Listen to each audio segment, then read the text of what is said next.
From VOA Learning English, this is the Health and Lifestyle Report.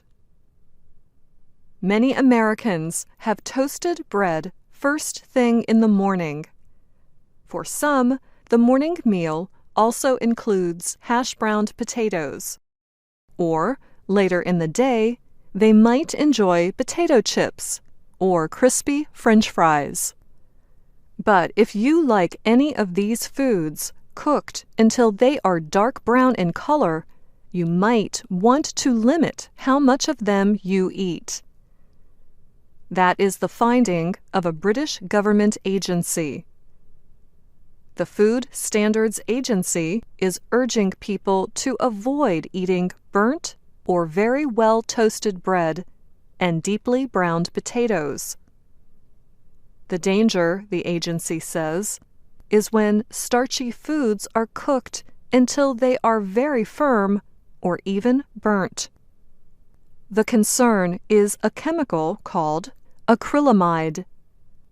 Acrylamide is produced naturally in food during cooking at high temperatures. It has been identified as a possible cancer-causing substance. New Scientist magazine reports that high levels of acrylamide are present in starchy foods, like potatoes, when they are cooked at temperatures over 120 degrees Celsius. British researchers note that acrylamide can also be present in breakfast cereals, cookies, and coffee. Steve Wern is the Director of Policy at the FSA. He says most people do not know that the chemical exists or that it could create a health hazard. The FSA launched a study to identify acrylamide exposure in the British population.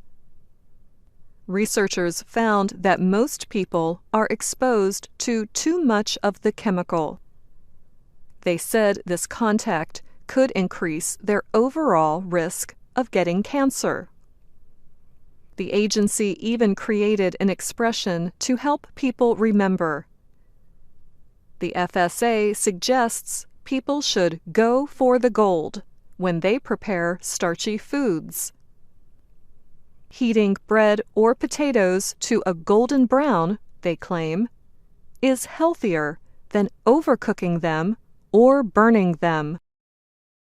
Wern says the agency is not saying that people should worry about the occasional meal that's a bit overcooked.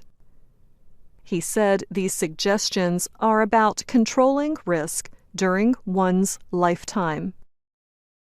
The agency is also urging people to eat fewer high-calorie foods like potato chips, French fries, and cookies, all of which have acrylamides. There are other things you can do to limit your exposure to acrylamides. Experts at New Scientist suggest that you not keep potatoes in the refrigerator. They explain that at low temperatures, an enzyme breaks down the sugars in the potato. These sugars can form acrylamide during cooking. They add that frozen foods don't have this risk. Sugars, like sucrose, do not break down at low temperatures. Another cooking tip is you can blanch potatoes before frying. Blanching is heating food briefly in water. This will remove the potato skin and half the sugar, resulting in lower levels of acrylamide. Scientists have launched other studies to better understand how acrylamide forms in some overcooked foods and how cooking traditions may affect people. And that's the Health and Lifestyle Report. I'm Anna Matteo.